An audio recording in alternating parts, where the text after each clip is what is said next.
Um, I just a couple of things. Number one, um, I went out today for the first time after isolating myself for a good couple of weeks. And I got nice and as dark as I want and bronzed out. So, I'm just admiring myself. I have been in the mirror for most of the day, just really just admiring myself and just showing myself gratitude.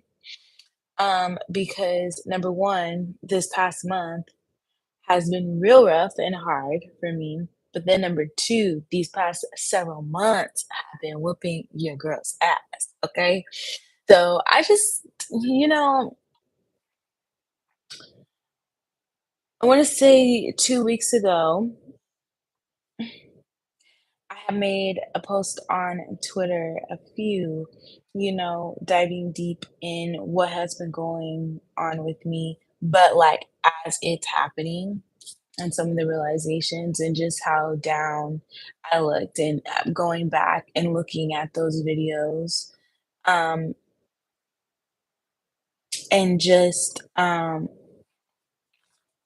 really being proud of myself for being able to express things that feel very traumatic for me, um, outwardly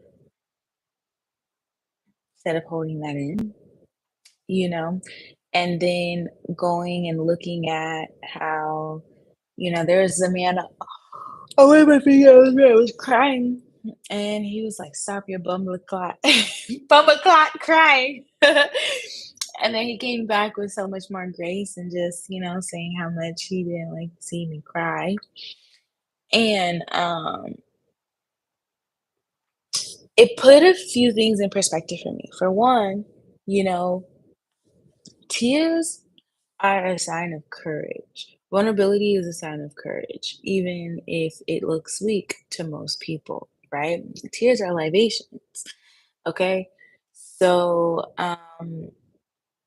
there's that. And then I went down like a very deep rabbit hole. What? I'm so sorry, excuse me. I went on a deep rabbit hole on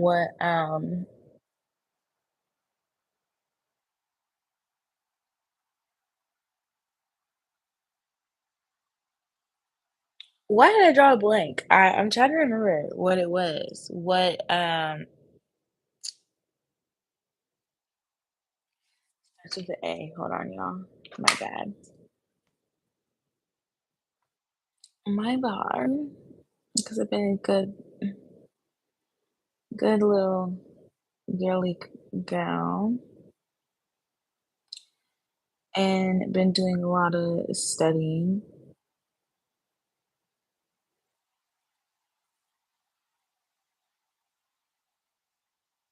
Excuse me. Sorry. Excuse me.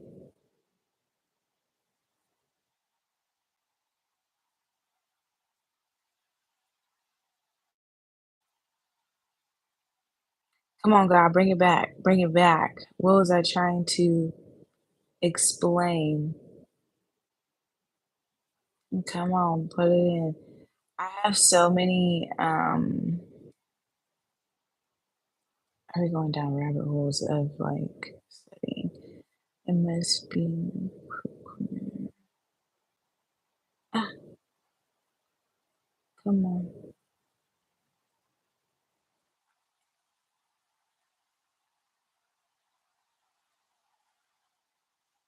Afflictions. Oh my goodness. Yeah, sorry, Renee. What afflictions look like in people's lives and how great of a person how afflictions test the greatness of an individual, right? And really put a lot of things in perspective on what I was going through and how no, you are not your afflictions, but afflictions will teach you exactly how much work you have or have not been putting in, right? And what God how God feels about that and how he tests his his children, right?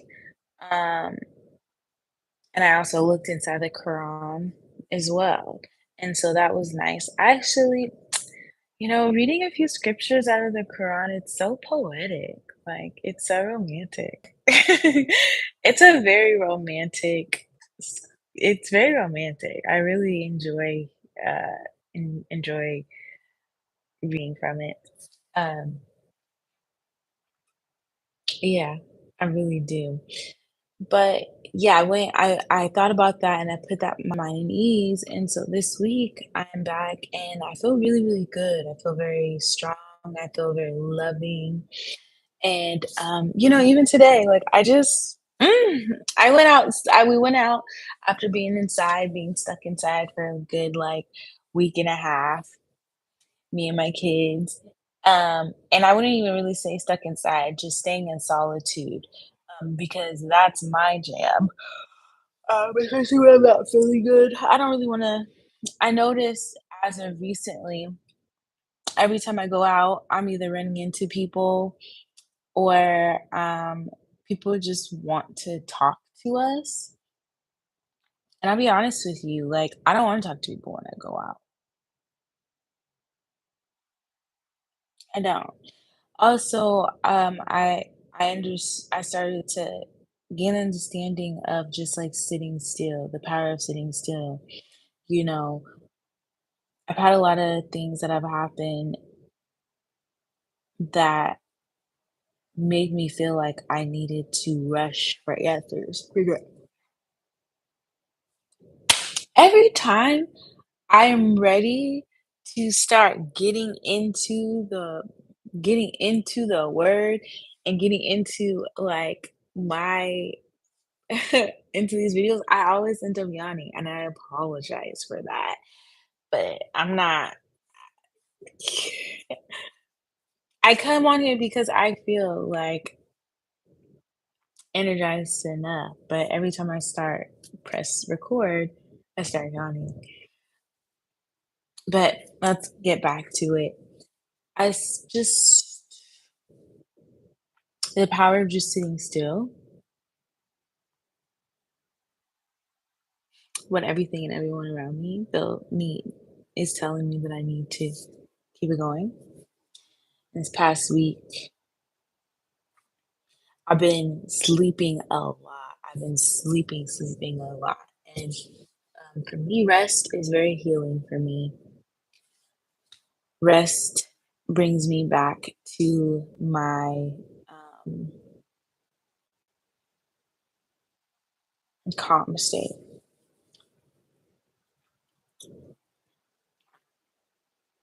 I've been resting a lot, resting my mind, and I've been able to like have more dreams.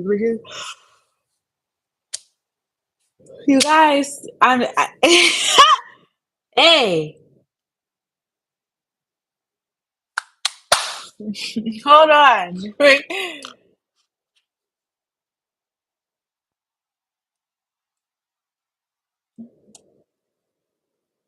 Coincidence.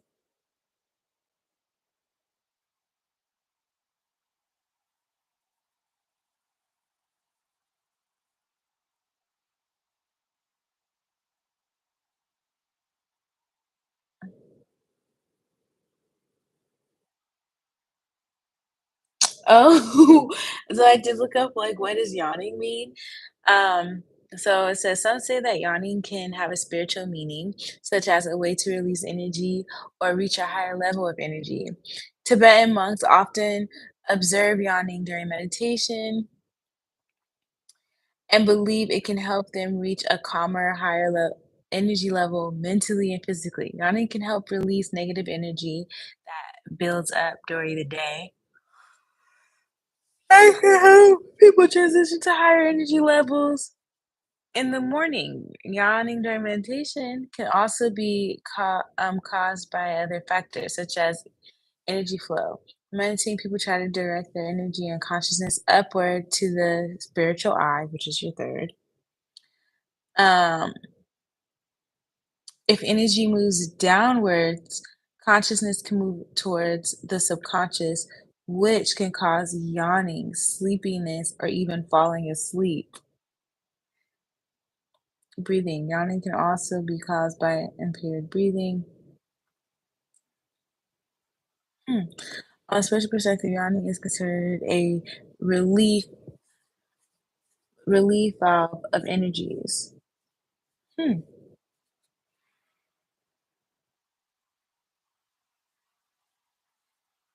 According to them, it is a path to reach a higher, calmer energy level physically and mentally. Which is crazy because I just keep yawning now. Okay, so we know that. We know that. Ooh, okay. Ooh.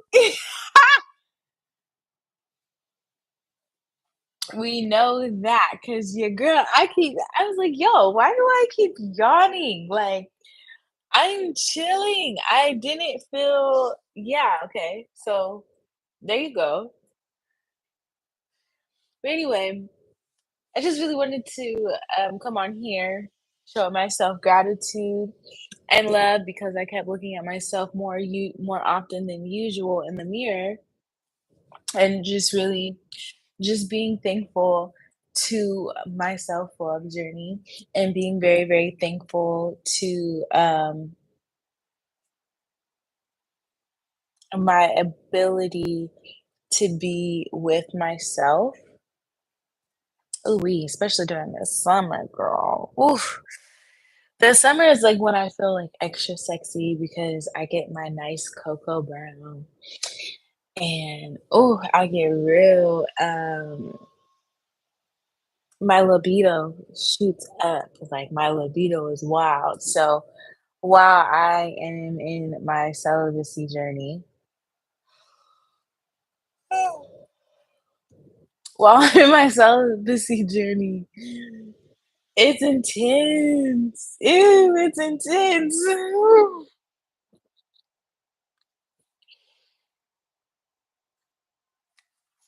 Ooh. And I went to the water park and swear, I swear, one of my past, I'm not gonna say past ones because we have such a deep spiritual connection. Like I feel like telepathically we be communicating. So I know I seen him today. I know it was him. I try to psych myself out and I know like it wasn't him, but I think it was him for sure. And I have like really oh, okay, we're not gonna get up in there. We're not gonna get it. We're not gonna get it. Grandpa, I'm going to turn this off. That's what's gonna happen because I don't really want to talk about that. Should I pull some cords? Should I pull some cards? Let me pull some cards right quick. Let's see. Oh, let's pull. Let's see my goodies. Um, but yes, he. Mm,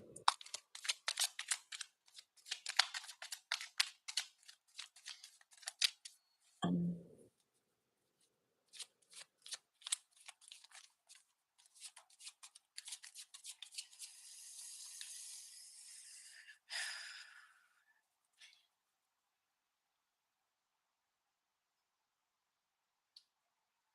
I was able to keep him out of my energy field up until I seen him again in passing on the 5th.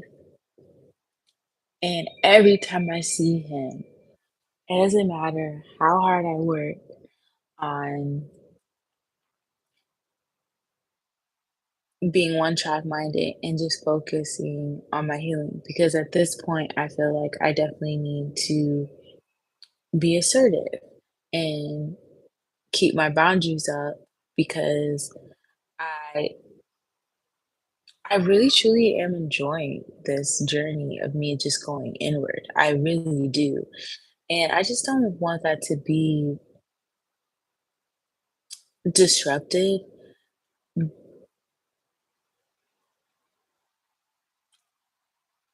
by people who can't tell me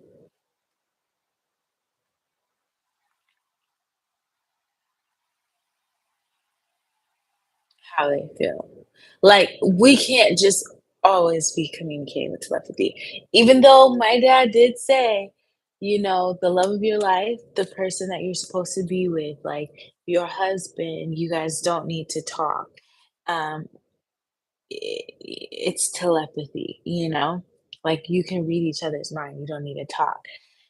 And I know this to be true. I know. I know. He used to say you don't have to get, when I went back home after, splitting from my kid's father, you know, that's how me and my dad communicated, through telepathy. And mm, I love and miss my dad so much. Like, that's my guy. That is my guy. Just,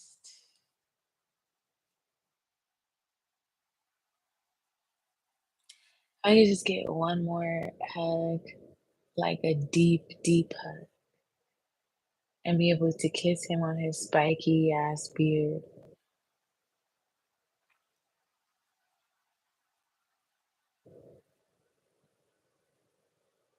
Ooh, I don't wanna get emotional. That's another thing. The deeper I go into my, self-love journey, the more emotional I am. Ooh, anything can make me cry. I will cry. The and also, it's when I'm crying that I get a bunch of downloads too. And I am like, "Oh god, I cannot come on here." Like, when I'm, like, bawling my, like, it's in the chest, it's, like, right here, and I'm just like, just really feeling it is when God is like, "Get online and start telling these talking to these people," and I'm like, "No, this is for me." That's the only time I'm really not obedient, I'm not gonna lie to you. That's the only time where I'm not obedient because and I did go on one time and I cried and it was just like, my nose turns into like a little reindeer nose and I'm like so red and then it's just like my lips is crusty, like these people just gonna think I just be walking around crusty. Come on, God. And it's not right. Like, how is it I'm be in tears, be like, "Oh, before I get on camera, let me put some lip gloss on." No.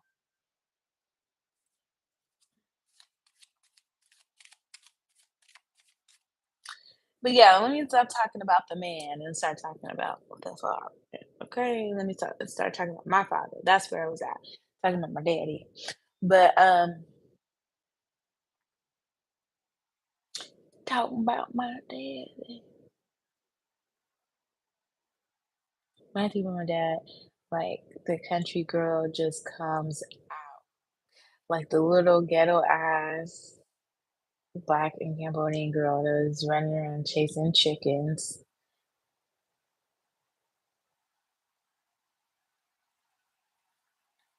I miss my daddy.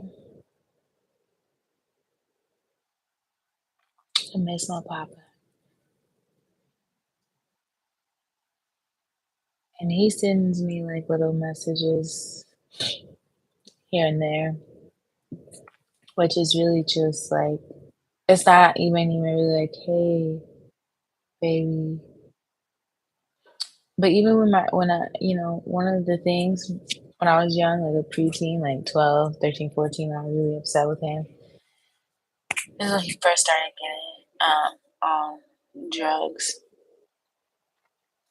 And I would be so angry with him because, he just wasn't around. And even when I'm like, I'm writing these paragraphs and texting at like 13 years old, telling him how angry I am with him, and he was just like, "Wow, baby girl, like you're just such a great writer. You're such a great writer. I can't even believe my baby girl is such a great writer." And I used to be like, "I don't give a fuck about being a great writer." Ah, just ah. Oh, baby, you're such a great poet. I don't give a fuck about being a poet. Where the fuck? But if I would have known what I know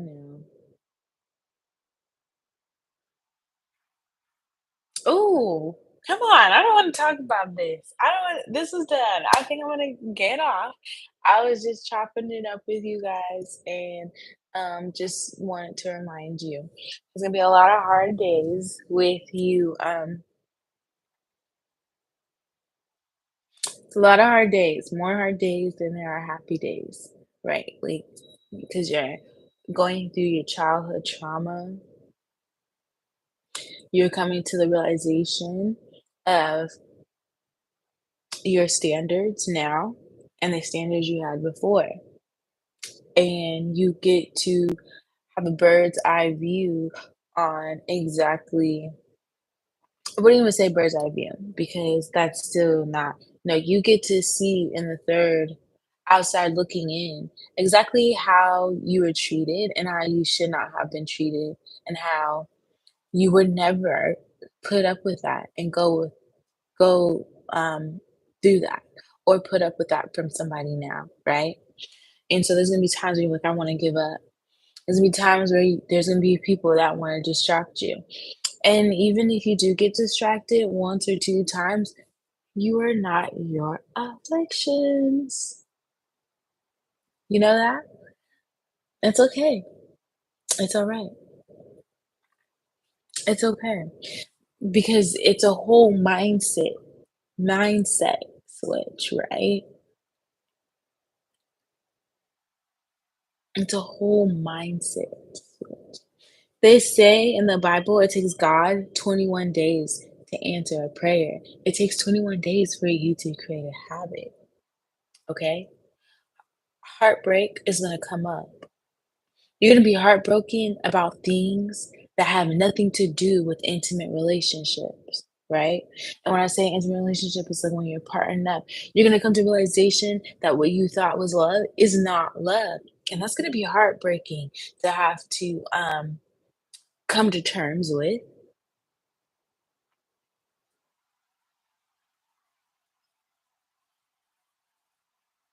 There's gonna be many days where you feel like, why? But then don't, after you ask why, be thankful that you don't live in that mindset anymore. You know, be thankful and thank God that He's showing you how good love really can be and how good love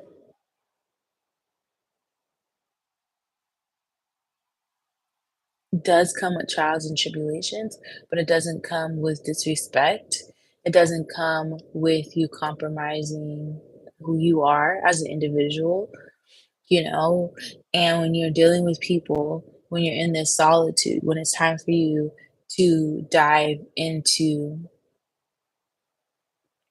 that, whatever that is, a new relationship, rekindling. I don't know about y'all, but I'm really not in the mood or in this mindset of rekindling anything with anybody,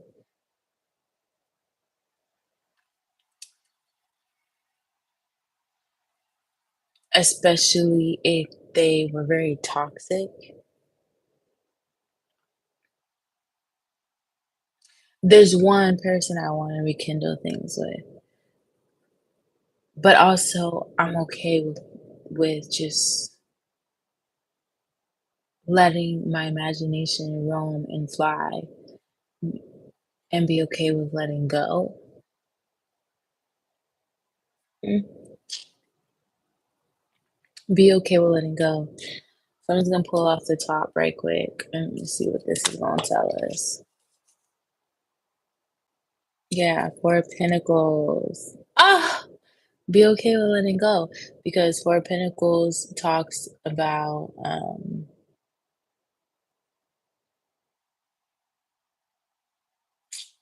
pretty much settling for this woman.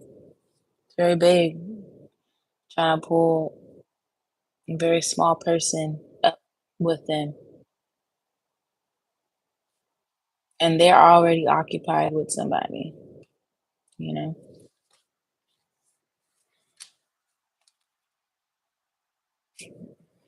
Five of Pentacles. Stepping out of that. It's just verifying. One of Swords. Getting out of that mental prison. Shifting. Shifting that mindset. The Fool. Shifting the mindset. Opposite. Wow. What's at the bottom? Okay, well, this is still good, but that if the deck was upside down. But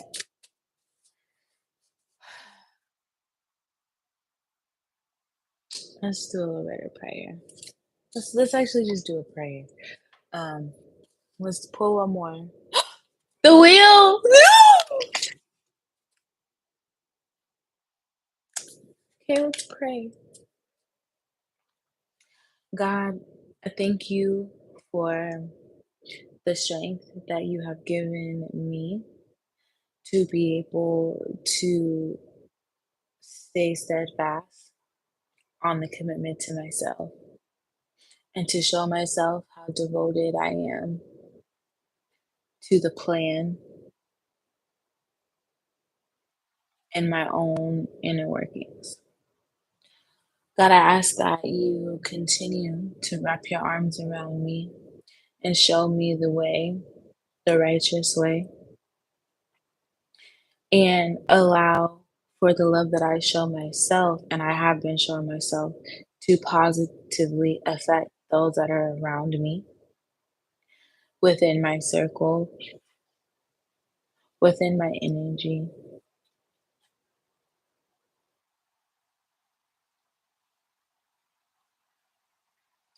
God, I ask that you protect all my loved ones, all the children of my loved ones who I cannot save, but I am here to guide them as soon as they're ready. When they step out of that toxic cycle with our karmic families. Hmm? God, I want to take a second and ask you to continue to lay your hands on my children, continue to anoint their path, and to show them exactly who they are in abundance.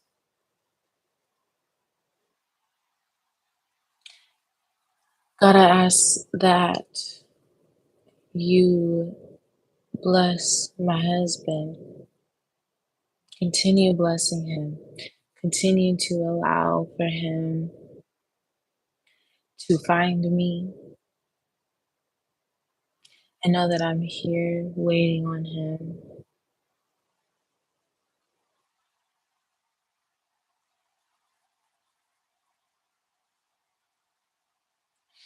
God, that I ask you to keep the strength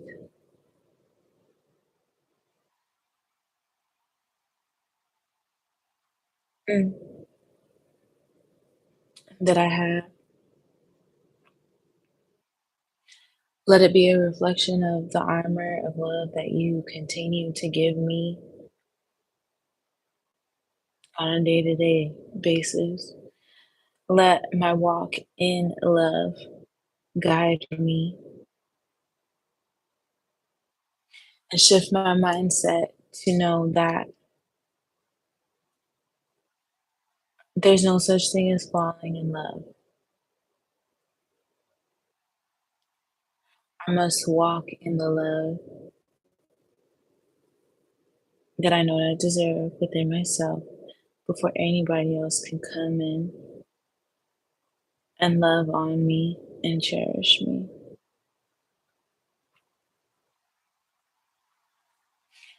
Father, I ask you to keep on showing me how good it gets, even on the days that I don't feel that I'm worthy, even on the days that I don't feel that I can pray, even on the days that I am broken down in tears. Continue showing me how good it can get, how good it is to be loved by you.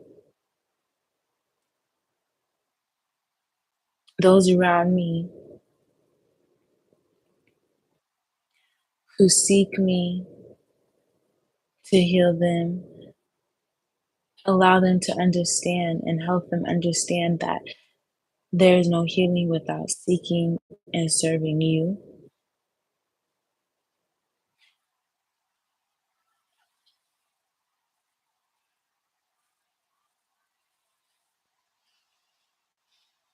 I don't want to be worshiped. I don't want to be looked at as a prize over you.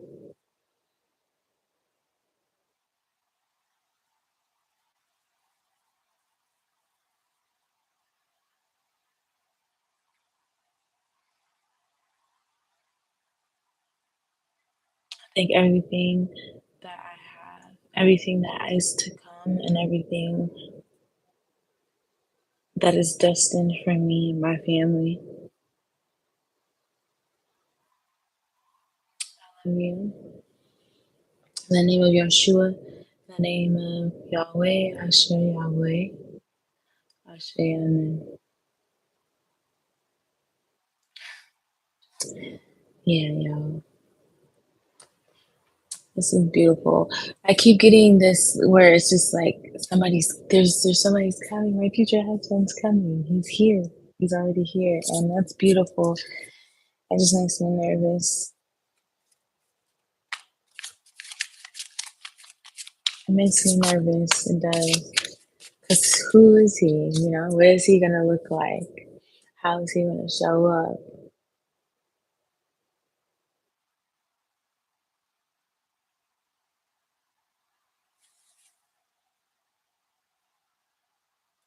Yeah.